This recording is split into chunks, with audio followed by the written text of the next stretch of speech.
time out of his busy schedule to come here to speak to us. So obviously he's kind of address the main theme of what's going on today, of what this event is about, struggles. So, no. So please thank him and give him your undivided attention. Thank you. How's everyone doing? I actually thank you guys for allowing me to be a part of this. I think it's awesome what you guys are doing. I think campus ministry is really important, and tackling topics like struggle is equally important. So we'll dive right in. So the struggle is real, right? And the struggle is real, and it will continue to get real, and it will get more real as you get out of college. And being university students, your struggles are not like what you experienced before. I mean, being in middle school and being in high school, what struggles did you really have? There was a set schedule. You went to class. You went home. You did your homework. There was nothing. You know what I mean? Everything was kind of set in order. And now you come into college and you're expected to make these life decisions, like what career are you going to have for the rest of your life? And that's a pretty big decision. And you're going to be met with many struggles that define you as people. And to meet those struggles, I think we need a certain amount of tools under our belt, so that we don't crumble. In the same way that we grow physically and mentally, God wants us to grow spiritually. So the same way we go from grade to grade, from middle school to high school to college, God also wants us to grow spiritually in like manner. So how do we do that? God wants to get us out of our spiritual comfort zones. A lot of times we think, my life is great, right? I go to church, I pray, I fast, I do all these things. Me and God, we're good. There's no problems. I'm part of campus ministry. We're straight. And as soon as God blows a little wind our way, right? Throws a little struggle, what do? We're like, dude, what's your problem? Why is this happening to me? Why, I thought we were good. Is it me? Is it my sins? What's going on? Oh, look over there. Yeah, he doesn't even go to church, doesn't even know what's going on, and everything's working out fine for him. We question and we get angry, and our world gets tossed upside down. Why? Because things are not going according to our plan. And God wants to prepare you, especially now, because things, let's face it, aren't always going to go according to our plan. They're going to go according to His plan. And as soon as you trust that His plan is perfect, that's when you'll have peace. And it's also the reason why it's extremely important to be rooted in the church and in our Bibles. Because the number one thing the enemy wants to do is to trick you and to make you think that God doesn't care. God has left you. You don't matter. Okay? And he's going to try to do this from the beginning. As soon as the struggles come, that's the number one thing you're going to do. You're going to question. Why? And it's because, we're human. We're weak. We want to understand what's going on. Why are things not going according to my plan? And like we discussed earlier, things aren't always going to go according to our plan. They're going to go according to God's plan. The truth of the matter is this, right? Your faith, until it's tested, is theoretical. Right? I can say I trust God and I trust the plan and everything is great, but as soon as the wind blows and I start questioning why and getting angry, I prove that my faith is not really that strong. Right? We're kind of like tea bags, if you will. You don't know what's in them. You don't know what's on the inside until you're dropped in hot water. You know what I mean? So, and that's what God wants. He wants to expose what's on the inside, and He wants to purify it. He wants to purify you. He wants to purify me, and that's why we're going to go through struggles. We're going to go through hardships. It's never that He ever left us. It's that He's with us, and He's more with us than ever before. There's a couple of things we need to discuss as prerequisites, if you will, before we dive into the world of struggles. Things that we have to have etched in our minds and in our hearts so that when the struggle does come, the enemy doesn't succeed in making us think that God doesn't love us or doesn't care about us. The first thing is, I heard this in a sermon once and it really stuck with me. Try to always be a student rather than a victim. It's always easy to play the victim card. It almost feels good to play the victim card. Like, God is, He's singling me out. Everything's working for this person, and for me, everything's falling apart. Instead, it's good to take a moment, take a step back and think, okay, what is God doing in my life? What is He trying to teach me? What is He trying to remove? What is He trying to add? What is He trying to edify? Regardless of the answer, the only acceptable position from us is to say, here I am, Lord. Here I am. Do with me what you will. Which, I'm going to be honest with you, it's the hardest thing in the world. Because the first thing you want to do is rebel. The first thing you want to do is fight and be like, what the heck's going on? Why is this happening to me? I don't like what's happening to me. And regardless of it being uncomfortable and not making you happy, it's the only acceptable response. Because us as Christians, we're held to a higher standard. And we're called to be better than that. And we're called for a higher purpose. I mean, we've all heard from, third grade Sunday school that we're not from here, we're just passing through. So if that's the case, and God is shaping us for a brighter future, then the best that we can do is to trust Him. Because whether you trust Him peacefully or whether you trust Him kicking and screaming, either way, what's going to happen is going to happen. It's going to be His will. Next thing we have to have etched in our minds and our hearts, this is one of my favorite verses, never will I leave you, never will I forsake you. Because remember, we spoke about a minute ago how the enemy is going to try to convince you. First thing, as soon as the struggle hits, God left you. God doesn't care. You're not important. And of course, that's not the case, because if you have this foundation, okay, the house might shake a little bit, but it'll never fall. No. God will never leave me. God will never forsake me. I'm going through a rough patch. I'm uncomfortable. It's okay. It will pass, and God's truth will be made manifest. Or sometimes it won't. Sometimes God saves us from things, and we have, what's happening behind the scenes is never revealed. But we trust that God is always taking care of us. We trust His will. Next thing is a Bible passage, and this is going to kind of be the framework for everything that we're talking about tonight. My brethren, count it all joy when you fall into various tribulations, knowing that the testing of your faith produces patience. But let patience have its perfect work, that you may be perfect, complete, and lacking nothing. By the way, this is just 3 verses. And in those 3 verses, you find a command, a reason, and a promise. I want you to hold on to that. We're going to come back to that later. But to complete the Bible passage, and this is sharp stuff, so pay attention to this here. If any of you lack wisdom, let him ask of God, who gives to all liberally and without reproach, and it will be given to him. But let him ask in faith. And this is really important, because your faith is going to be tested. With no doubting, for he who doubts is like a wave of the sea driven and tossed by the wind. For let that man not suppose that he will receive anything from the Lord. He is a double-minded man, unstable in all his ways. Think about that. In the same passage, count it all joy when you fall into various tribulations. And when you first hear that, you might think, this is insane. How can I count it joy for being in pain or being uncomfortable? Right? It's hard. And this is where the faith comes in. Because as soon as we fall in these tribulations, the first thing that's supposed to happen is I'm supposed to run to who? I'm supposed to run to God. And then, okay, what do you do? But if I'm fighting, or I'm asking for help, but I'm not believing that I'm going to receive help, I'm a double-minded man. I'm unstable. And I'm going to continue to be unstable, and I'm not going to learn until I get out of my stubborn way and say, okay, what is it that you're trying to do? What is it that you're trying to teach me? Remember that command, reason, and promise. We'll come back to that in a minute. So getting into struggles, there's 2 types. Well, we could talk about struggles all night. There's all kinds of struggles. But there's only 2 that I wanted to speak of tonight, for the sake of time. And also, everything that we speak about tonight can be applied to all struggles. Okay? The first one is uncertainty about the future, or knowing what God's will is.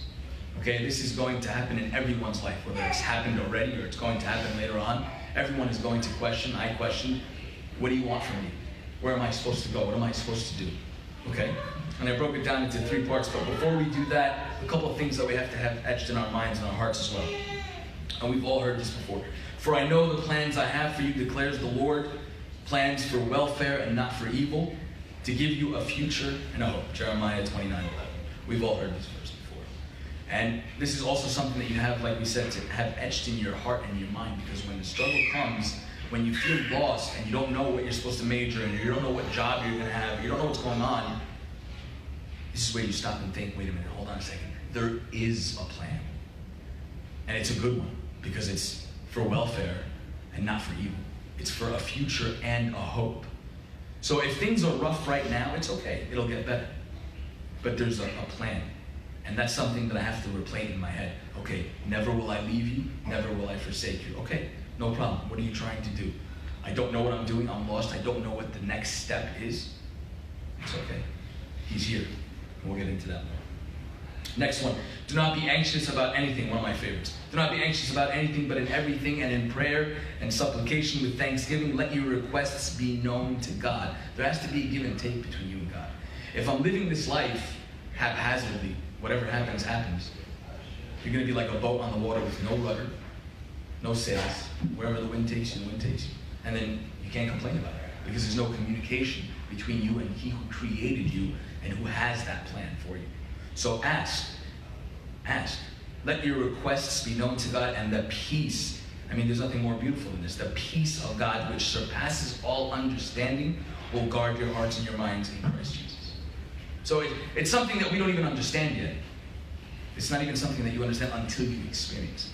So you have to have that faith that it is coming if I ask for it. Remember that initial verse that we spoke about. If I ask and I don't have the faith that I'm going to get it, it'll just be an unstable ride and I'll receive nothing. In all thy ways acknowledge Him, and He shall direct your paths. Proverbs 3:6. So 3 things about knowing your future and knowing what God's will is for you. Picking a major. Maybe I'm speaking to people who already picked their majors, but in general, people in college. Some people come into college and think, okay, I'm going to be a doctor. That's it. In 4th grade, I decided I was going to be a doctor. That person comes into college, they're a doctor, and their will is in line with God. No problem, they're a doctor. That struggle is checked. They don't have to worry about it. But there's other people who come in and say, you know what, I don't know what I'm going to do, but I know I want to go to college because A, my parents will kill me if I don't come to college, and B, I do want a future and I want to do something, so you know what, I'm going to go to college. And I'm undecided. So what does that person do? How do I hear God's voice in my life? How do I hear God telling me, this is where I want you? This is your gift or talent that I've given you. And I don't want you to bury it in the sand. I want you to go out, I want you to trade with it. I want you to make profit. I want you to be happy. How do I hear that voice? I have constant communication. Constant communication. St. Paul tells us pray without ceasing. Which is hard, of course, because you have class, you have relationships, you have engagements, you have so many things going on in life. But you can do this while you sleep. Song of Solomon tells us that, while I sleep, my heart waketh. Having that constant relationship with God eases the struggles. Excuse me. What does God require of us, right? God requires you to be diligent and not to be lazy. So along with prayer, right, you do your due diligence. You search out fields, you find out, what you might be interested in. If you're staying idle like we spoke about earlier, you'll never get anywhere. So if I'm searching for a major, I'm searching for something to do, with prayer, I'm asking God, show me what you want me to do, and you'll hear His voice. For the Coptic people, there's a prayer in the back of the Agbeya along with the prayer before and after communion for decision making. Utilize that tool. There are so many tools that our church gives us for decision making and for big decisions and small decisions, for everything, along with your father's confession and your spiritual guides and the books that you read in the Bible. Of course, we have a plethora, of things to help you. But if you don't utilize them, the struggle is only going to be harder. So the struggle is coming, whether you've decided what you're going to do with your life or you don't know. It's a struggle. It's a struggle to be lost. But it's okay because God is working and He's molding and He's mending. And you will end up knowing. But it's that constant give and take with God that shows you. Finding a job, right? Let's say you graduated already, or some of you are looking for jobs now. Some might have their jobs lined up for them. Some might get out in a competitive field and think, okay, well, my resume just has a college degree on it, and everyone has experience. How the heck am I going to fit in? You know what I mean? And what comes to mind when we talk about this is what's impossible with us is possible with God. We have witnessed miracles, when it comes to the job force. We have witnessed miracles. You have witnessed miracles in your lives, and you will witness miracles in your lives, and you will witness miracles between you and God when it comes not just to jobs, but in everything. You know what I mean? So there's never an opportunity for you to lose hope when it comes to jobs or future or what you're going to do or any of that stuff. What does God require of me? To do your part. Again, to research, to apply, to put yourself out there, to never ever be idle. Remember, knock and it'll be opened. Seek and you will find. So it's a matter of struggle, but it's also a matter of me doing something about it. Next one is a big one. It's a topic on its own. I'm not going to dive too much into it, but just a little bit. Finding a spouse. College is the time where a lot of people get engaged, where they meet the person that they're going to spend the rest of their lives with. And to that I say one thing. God's timing is perfect. I'm not going to dive too much into it. God's timing is perfect. Some people might struggle with this. Someone might say, my friend just got engaged and we're, second year in college. What about me? When am I going to meet someone? Or whatever the case may be. I mean, general thoughts that cross our minds. You know what I mean? The only thing I'm going to say to you as someone who is married now, God's timing is perfect. I heard a quote, it's not orthodox, but if you apply it in an orthodox manner, it'll make sense. You dance with God and he'll let the perfect person cut in. Or as our beloved Abuna Mos would say, you're here, she's here, and you're both getting closer to God, and that's when you meet. So if you're struggling with this, don't worry about it because God's timing is perfect. God's timing is perfect. And there are many examples of saints in our church, by the way. When we read the story, because we're excited about the end of the story and we love these saints, we don't think about, the middle piece where they had no idea what they were doing. For example, St. Anthony. St. Anthony left the world and went into the desert. Right? We know what happened, so we don't question, oh man, what did he do? I mean, now if you hear about a guy who leaves his job and his family and everything and goes into the desert, wanders into the desert, your first thought is, the guy's gonna die. I mean, how's he gonna get water or food? But with faith, you don't have to worry. He didn't worry about food or water. He knew that God was gonna get him to where he was going. So you too, God will get you to where you're going, whether it's with a spouse, with your career, with your degree, with your major. It is a struggle, but God is there. There's a prayer by St. Theophan the Recluse, and he says, the best prayer is, Lord, thou knowest all things, do with me as you will. And to me, this is an extreme statement of faith, because you're completely submitting yourself to God. You know all things, do with me what you will. So if he takes me left, I can't say, oh man, why are you doing that? I just told him to do with me what he will. So if you completely trust him, struggles won't seem like struggles, and you will be able to count it all for joy. All right? There's a story I want to share with you. I have a couple of stories. I love stories. I hear these stories and I get attached to them. This one I heard when I was younger in Sunday school. There was a gentleman in Egypt who was top of his class, and he passed all his classes, and he was really excited to graduate. And come final year, he failed, and he had to repeat the year. And he was extremely angry. He was talking to God. He was like, how can you do this to me? How can you embarrass me, my family, it's not just mom and dad, it's the whole family, it's the whole village. Everyone knows that he failed and he has to repeat the class, and he's fighting, and he goes to Abuna, his priest, and he's like, how can this happen to me? And Abuna's like, look, God has his reasons, God has his time. Of course, no one wants to hear that when you're in the middle of the struggle. I don't want to hear God has a plan, I want to hear why it happened. You know what I mean? Come to find out, a month goes by, and all of his friends who graduated in his class went off to war and died. And if he would have graduated, he would have died. Now, granted, it was their time to go. It wasn't his time to go. And God had a different purpose for him, a different plan. Now, of course, along the road, there are those bumps, like failing, and it hurts, and it's embarrassing. It's, how can this happen? I did everything right. But God had a different plan. So we are to trust. There's another story of great faith. I heard this story, and this story blows me away. Allow me to share this story with you. So there's a priest, he's telling this story about a gentleman who's from the Said, which is, this area in Egypt that's, all farms and, no cities, little small villages. And his son gets into college in Cairo, right? So the family's so happy, first, generation going to college, he's gonna make it out and everything's great. Kid gets kicked out of college. So he comes back home and he tells his dad, I got kicked out. I was a bit of a troublemaker, I was having too much fun, went too far, and I got kicked out. So the kid is like, what am I gonna do? I put my family to shame. He's crying, he's upset. And his dad goes, don't worry, I'm gonna go back and I'm gonna make sure you get back to college. So he gets on the train, and it's quite a distance from this area to Cairo. He gets on the train, and he gets into Cairo, and he gets on another train that goes to where the colleges are. And he sits down next to this gentleman who's, dressed in a shirt and tie and a suit. And mind you, Saudi people, these people are dressed in they're known to be from out of town. They have no business in the city. What's this guy doing here? So he sits next to this gentleman and he says to him, hey, how do I get to the college? So the guy says to him, what do you have to do with the college? I mean, what are you gonna go do? He's an older gentleman, what do you have any business doing? He's like, my kid got kicked out and I'm gonna go make sure he gets back in. And he goes, which college? And he says, the College of, Engineering, for example. And he goes, okay, do you have any, any papers from any officials, on your behalf? And he's like, no. He's like, do you know anyone at the college? He says, no. He goes, what are you going to do? How are you going to go back and bring your kid to college?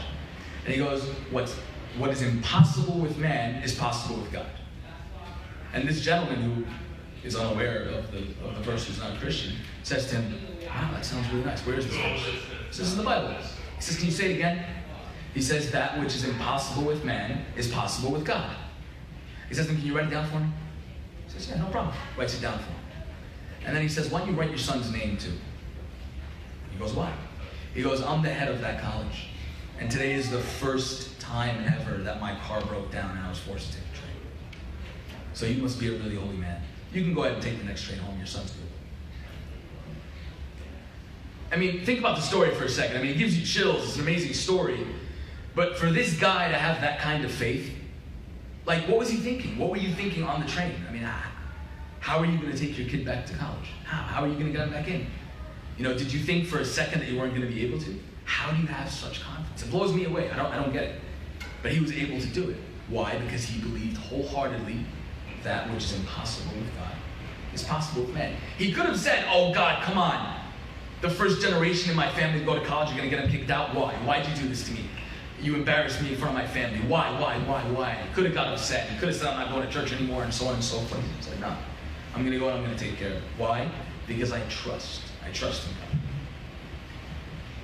So when you're uncertain about your future, know that that which is impossible is extremely possible with who's looking out for us. Next thing I want to talk about, and I consider this a big one, finances. Finances is a big one. The reason why I chose this, because this alone has the power to ruin people. Has the power to ruin people if you don't know what you're doing and if you don't know that there is a plan. A couple things we have to keep in mind as well. Keep your life free from the love of money and be content with what you have. For he has said, I will never leave you, nor will I ever forsake you. That first verse that we read, it's attached to this, money. Keep your life free from money. Don't worry about it, right? Don't worry about money. Money comes from one place and one place only. And the sooner you learn it, the better your life is. Money comes from God, period. Money comes from God. Whether you're a doctor or a janitor, money comes from God. Okay? And like we said in the beginning, and we established that we have no business here on earth. We're to leave. Our sole journey as a Christian, our sole purpose as a Christian is to be ready to get out of here. So God gives us this money so that, you know, like a father, his son's going off on a journey, says, here's money for gas and tolls and food. Take care of yourself until you get there. That's what it is. Yes, we can have fun. Yes, we can buy nice cars. Yes, you can buy nice clothes. Yes, you can go out and have fun. Nothing wrong with that. But we are not to squander money. We are not to love money. Money is supposed to be in your pockets, never in your hearts. And when it's in your hearts, that's where the problems arise. But sometimes there's not enough money. Some people will experience this, some people won't. What do? We'll get into it. Oh, by the way, just something I want to share from the Desert Fathers. Only the foolish think that suffering is evil, or going through tribulations is evil. And I picked to put this with the money because who wants to deal with money problems? I don't want to deal with money problems. Nobody wants to deal with money problems. You want to have enough money to take care of what you got to take care of. You'd love to have a little extra, right? Nobody wants to deal with money problems. But some people will experience money problems. Sometimes there will be not enough money. What do? Do you say, God, you've forsaken me? I mean, God said, seek first the kingdom of God and all will be added to you, right? I got you. I know what you need. Your Father in heaven knows what you need before you ask. Don't worry about it. There's something I want to discuss. It's a Bible passage, and when it comes to finances, I don't think any other Bible passage can illustrate the strength of God like this. Okay, I'm actually going to read the passage if you don't mind. On the same day when evening had come, he said to them, let us cross over to the other side. I want you to pay attention to this. Let us cross over to the other side. Now when they had left the multitude, they took him along in the boat as he was, and other little boats were there also. And a great windstorm arose, and their waves beat on the boat so that it was already filling. But he was in the stern asleep on a pillow. And they awoke him and said to him, Teacher, do you not care? We are perishing. Who are they talking to? God. They're talking to God. They're talking about the creator of the sea and of the heaven, of the air, of them, of me, of you, of all of us. The creator, one who holds everything in his hands. And they're saying to him, do you not care? We're perishing. We're dead. We're going to die. Mind you, for a second, I want you to pay attention to something. These guys are fishermen. Okay? Their lives are on boats. So these guys know the waters, they know the seas, they know the winds. So for them to panic means that it was a pretty bad situation. And God was on the boat. So it was a pretty bad situation, and God's on the boat. Let's continue real quick. Teacher, do you not care that we are perishing? Then he arose and rebuked the wind and the sea, and there was a great calm. He said, peace, be still. Everything ceased. But he said to them, why are you so fearful? How is it that you have no faith? And this boggles my mind when I first read this. I mean, we were just about to die, we're perishing. How is it that you're asking me why I'm afraid? You know what I mean? But there's a reason. There's a reason to everything that is mentioned in the Bible, and there's a reason to how it's mentioned. Okay? We'll talk about it. So, then they said to themselves, who can this be that even the wind and the sea obey him? Think about that for a second. Okay? He says in the beginning, let us cross over to the other side. Okay? Sometimes you're not going to have enough money. And you're going to go to God and you're going to be like, we're perishing. I got bills to pay. I can't pay them. What am I going to do? So many people experience this. And they go to God and they're like, what's happening? Why are you allowing this to happen? Do you not care? These are disciples. Okay? And they're telling him, you don't care? They've experienced miracles already. This is not the first rodeo. You know what I mean? They've experienced him do other things, heal people, and so on and so forth. So for them to say, do you not care, means their faith was really tested and pushed to the limit. How can he be on the boat but I'm dying? How can he be on the boat but we're sinking? Okay. But did they sink? No. Did they perish? No. Up until the last moment, they didn't. Right? But he says, let us cross over to the other side. Okay? He's saying to you and me when these struggles come, let us cross over to the other side together. What does that mean? Cross over from what? From death to life. From fear to strength. Okay? From no faith to great faith. Think about that for a second. Why would he say to them, let's cross over to the other side? It has nothing to do with the boat going from point A to point B.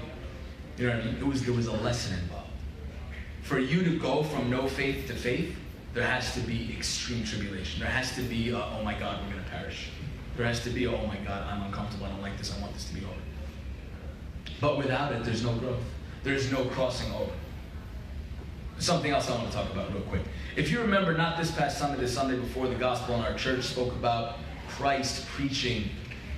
He was on a boat, and he was a little far off from the land, and he was preaching. And after he preached, he says to Peter, launch out into the deep and let your net down for a catch. And if you know the gospel, if you heard it, Peter says, okay, I mean, we've been toiling all night, we didn't catch anything, but nevertheless, at your word, I will let down my net. And they catch immense amounts of fish. I mean, so much fish that their boat was sinking, they had to signal the other boat to come and help them out. Okay? But the point I want to make is that it's the same boat. And by the way, that happened first. So them catching the immense fish, that happened first chronologically. So the same boat went from, oh my God, we have all this fish, everything is amazing, thank you God, to, oh my God, we're perishing, and why does God not care? But the constant is God is on the boat at all times. Your life is that boat. You're going to experience, oh my God, this is great, thank God. And it's not just finances, it's all aspects of struggle, everything. Oh my God, everything is great, thank God, everything is beautiful, I am happy. Same boat. How can this happen? What's going on in my life? We're perishing. Where are you, God? Why are you sleeping? It's the same boat. But nevertheless, God is on the boat because he was on the boat both times. And he said in one instance, you got to think about the story, let us cross over to the other side. And here he says, launch out into the deep. So with every beginning, there's this mission. Let's cross over to the other side. You're here? No, I want you to be better. Let's cross over from this dirty ore that's picked up out of the ground into the fire and onto purity. Because we know that's how gold is purified, right? You got to put it in the fire. And how many times has that analogy been used in our church? Gold is purified in fire. You're going to be put in the fire. God is purifying. So anytime these struggles come about, remember, God is saying to you, let's cross over to the other side.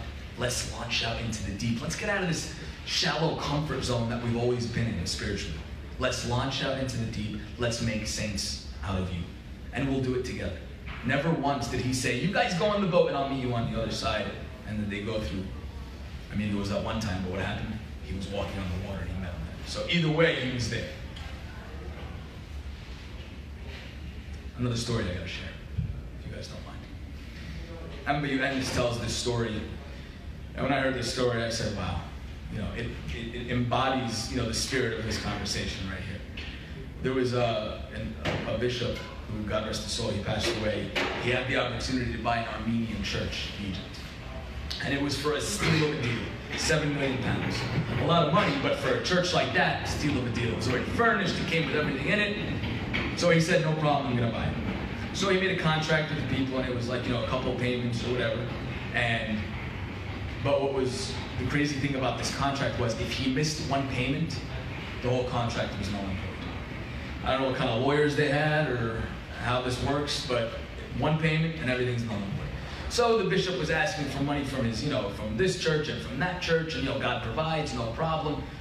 The Pope gave him money, and one payment was made, the next payment was made, everything was going smooth, and then slowly all of his resources, were empty. Like he couldn't ask anyone for any more money, and there was $350,000 left. I'm going to pay attention to that number. $350,000 left to pay for this church. Okay, and let's say it was a Tuesday, and Thursday was the day it had to be paid. And it's the last payment. So he's praying, and he's telling this story. Ennis is telling the story that this bishop is telling him from his own mouth. And he's saying, in that last week, I'm praying more than I'm sleeping, more than I'm eating. I don't know what to do with myself. I'm so worried that we're not going to get the money, and I'm just praying. And I'm like, Saint Mary, and he's yelling at every saint, every saint that he sees a picture of, he's like, you, and you, and you, and Archangel Michael, whose saint is it today? Whoever, and he's just calling their names out. He's like, help, help, help. And he's telling them, I'm praying more than I'm sleeping. The next day shows up, right? Nothing. Nobody shows up with the money. And now the next day is the day when the money's due. So he's praying, and he's telling Emily Ennis, he's like, I don't know what to do with myself. I can't eat. I can't sleep. Even the liturgy, I couldn't focus. This is a bishop, by the way. Okay? So there's another side of the story where there was this woman who in the Mahdi, right? It's the city, and where this bishop was, the place was called Zedazit, about an hour away from each other. This woman was a very wealthy woman, and she had $100,000, not pounds, dollars in her apartment. So this woman was a normal woman, went to church every Sunday, just normal, average Christian, right? Saint Mary comes to her in a dream and says, hey, listen, that $100,000, tomorrow you go and you bring it to this bishop in this area. So she kind of brushed it off. She's like, Saint Mary doesn't come to me. Who the heck am I for Saint Mary to come to me? She brushed it off. An hour later, Saint Mary comes to her in a vision and said, I'm telling you, get up, take this money, and bring it to this bishop. Mind you, she's never met this bishop. She has no idea who he is. St. Mary says, you go and you take this money. She ignored it a second time. So a third time, St. Mary came with, brighter this time, and she's like, I'm telling you, take this money, here's the address, and you'll find him waiting in the street. Listen to this part. You'll find him waiting in the street. So she said, okay. She took money, she got a taxi, it was an hour ride. She got a taxi, said, look, take me to where the bishop stays in this area, no problem. So remember, St. Mary said to her, he's going to be in the street, right? Now on the other side, this bishop is telling him behind this, he's like, I couldn't stay in my office. I went and stood in the street. He's like, I never in my life went outside and stood in the street. Never have I ever did it. Never have I ever crossed my mind. But because I didn't know how to sit still, tomorrow's the day, $350,000. Where's $10,000? Okay, 20, 350,000. Where's it coming from? So he's losing his mind. He's in the street. Never is he ever in the street. Taxi pulls up. She gets out of the car and she says, are you the bishop of this area? Mind you, she's never met him. So, are you the bishop of this area? Yes, I am. I need you for 5 minutes. They go inside, and the money, listen to this part, this is the crazy part. The money back then, I mean now, $100,000 is like $1 million bucks. But back then, it was $340,000. Pounds. $100,000, $340,000 pounds. So she goes in, she tells him the story, and she says, here you go. And he's like, oh my God, glory be to God. I was in the street, I didn't know what to do with myself. All we need is $10,000. And there's another part to the story where God didn't say, okay, you need 350, here's 350. He said, no, here's 340. You see how stressed he was? He was sweating, couldn't sleep, couldn't eat, he was praying all the time. And God said no. And the priest said, and the bishop was saying, you know what, then someone 110% is gonna come tomorrow with the $10,000. God gave him that little boost. Look, 340 just came out of nowhere. You're gonna still worry about 10? He shouldn't have been worried about 340 in the first place, but because we're human, and because we're weak, and because money has this power to make us doubt, there's that fear. God is always working. God is always saying to you, launch out into the deep. Let's cross over to the other side. No matter what struggle you're going through. I mean, these two struggles, everything that we talked about can be applied to all struggles, whether it's health, whether it's family, whether it's relationships. God always has a plan. As long as you believe that all things work for the good, then nothing bad could ever happen, because all things work for the good. Maybe we don't see it yet. Maybe we think we're perishing. Maybe we think the water's coming in and we're going to drown. But God will never leave you, and God will never forsake you. And that's why it's important to have that etched in your mind, in your hearts. So when the struggle comes and the devil whispering in your ear, it's like, God doesn't care. You sinned. You did this. You did that. You can say, away with you, Satan. Thank you. Goodbye. No, God is doing something. I'm going to trust. I'm going to wait. I'm going to see. Just a couple Bible verses I want to share with you before we conclude. I mean, the Bible is filled with verses about struggle. I mean, we could sit here and talk all night just about Bible verses about struggle. But just a couple that I've chosen. More than that we rejoice in our sufferings, knowing that suffering produces endurance, endurance produces character, and character produces hope. And hope does not put us to shame, because God's love has been poured into our hearts through the Holy Spirit who has been given to us. Romans 5:3-5. So again, we're called to rejoice, to be happy, to have this joy when sufferings come. 8:28, which we spoke about, we know that all things work for the good for those who love God and are called according to his purpose. As long as you're with God, as long as you have God in your life, I mean, think about it. What father holding his son's hand, walking through the mall or walking through the street, is going to allow anything to happen to his son? It's impossible. It's just not going to happen. I know personally. I have one. You know what I mean? It's just not going to happen. This one's a good one. 1 Peter 4:12. Beloved, do not think it strange concerning the fiery trial which is to try you, as though some strange thing is happening to you. Don't think it's strange. Accept it and wait for it. Which sounds crazy to me. How am I going to sit here and be like, all right, I'm ready for some struggling. Let's do it. Sounds insane.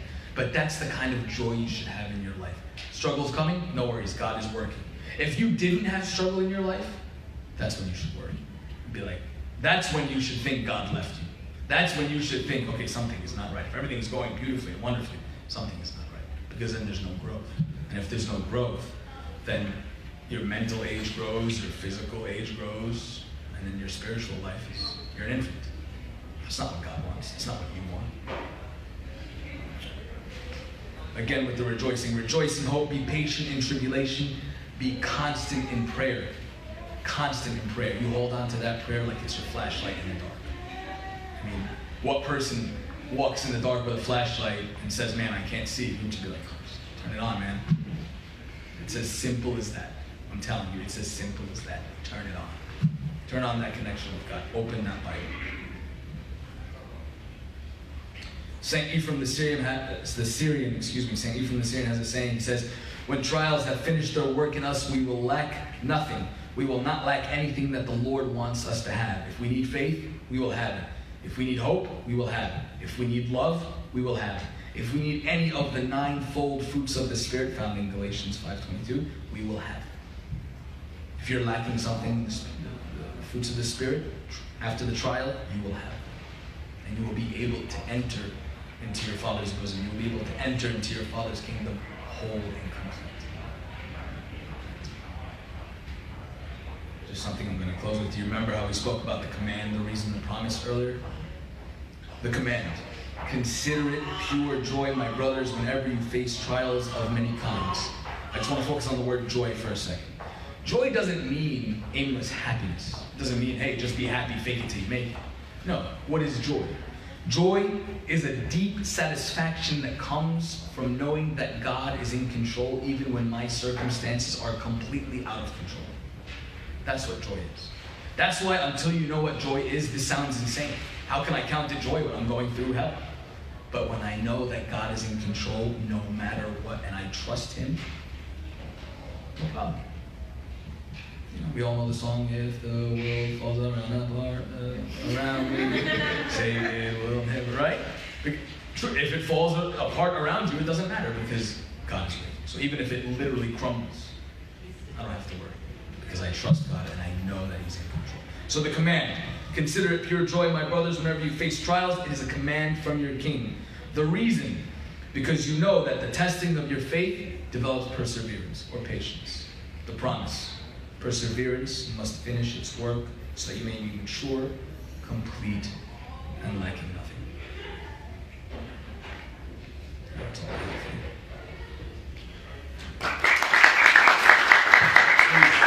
I thank you for allowing me to be a part of this night. Forgive me for rambling on. But any questions about anything we spoke about?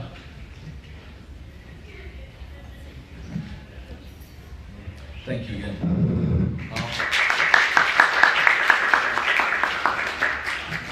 We're very thankful to have Mark to speak to us today about struggles. I'm telling you, I'm the lucky one.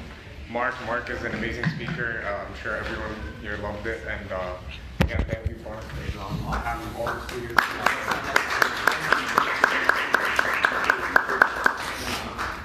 So this wraps the talk portion of our session. We have about a little less than an hour left to just kind of walk around if you guys want to check the stations out. There's some more food in the back, and if you have questions for Mark, I'm sure he would. Yes, please. I'm going to hang out. I'm definitely going to grab a sandwich. So yeah. Find me by the sandwich. Yeah.